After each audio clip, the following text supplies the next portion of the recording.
मा औ आंथ' खेबखादोंना नोंसोरखौनो समायना रमायना साखाथि बाखाथि बेसेबांबा हायलालाय हुइलालाय आरो मा दाय जाबावखो रायजो नै भिडिअखौ नायनानै मोजां मोनदोंब्ला लाइक कमेन्ट साबस्क्राइब शेयार खालामनो जाबाय लोगोफोर गोदान गोदान भिडिअ लाबोनो हानाय बायदि लोगोफोर नोंथांमोना एसे कमेन्ट खालामना हरदो लोगोफोर आं नै एसे बेरायगासिनो दं बेलासि जाबाय लोगोफोर बेलासि गुड इभिनिं लोगोफोर बयखौबो खुलुमबाय लोगोफोर नायलांबाय था लोगोफोर आं नै एसे बेरायगासिनो दं बेलासि जाबाय लोगोफोर बेलासि गुड इभिनिं लोगोफोर बयखौबो खुलुमबाय लोगोफोर नायलांबाय था लोगोफोर बेसेबां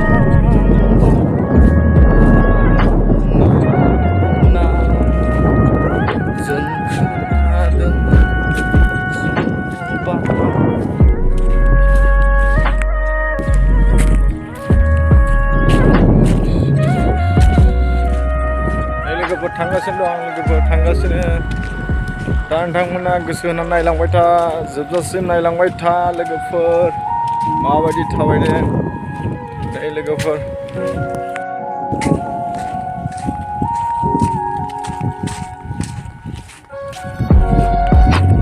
नै लोगोफोर दै मोनबाय लोगोफोर दै आं दा दैखौ बारसिगोन लोगोफोर दैया बेसे गोथौथाय बुंनोनो हाला माखासे लोगोफ्रा बारबाय नै आं दा बारगासिनो दं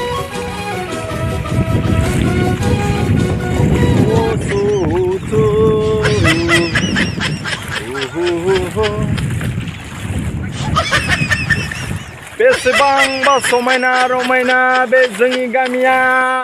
नोंथांमोना माबायदि नुखो एसे कमेन्ट खालामना दिन्थिहरदो जों दैखौ माबायदि बारो मिस्टार हिर'आ दाबो हिनजाव लायाखै बेनि फंबाया बेनो हिनजाव होनांसिगौ बे बिराद जाबाय बेनो हिनजाव होनांसिगौ आज तेरी ही आंखों के सामने तेरे इन साथियों को मार दै बारगासिनो दं एसे सोरनो नांगौ सिख्लाफ्रा एसे आंनाव नाम्बार बिहरनो हागौ सेंग्राफोरनि बिराद हेंथाम थाथारो नै अ माय